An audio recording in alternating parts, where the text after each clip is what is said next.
पूर्वीच्या लोकांचं जगणंच कर्मार्थ होतं. आता खूप लोक देवदेव करतात पण त्यांना सुख काय मिळत नाही.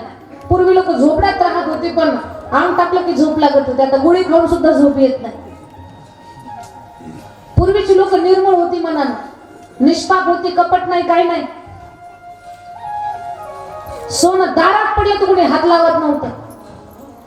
कोणाचे पैसे पडले ना माणसं म्हणायचे कुणाचे तो घेऊन जा. आता पण लोक म्हणतात ताई आता आम्ही सुद्धा प्रामाणिक आहोत. कसं प्रामाणिकपणा दाखवतो आपण? 20 ची नोट सापडली ना मंडपात माईक जवळ पळतच येते. कुणाची नोट आहे 20 ची? पहा पहा.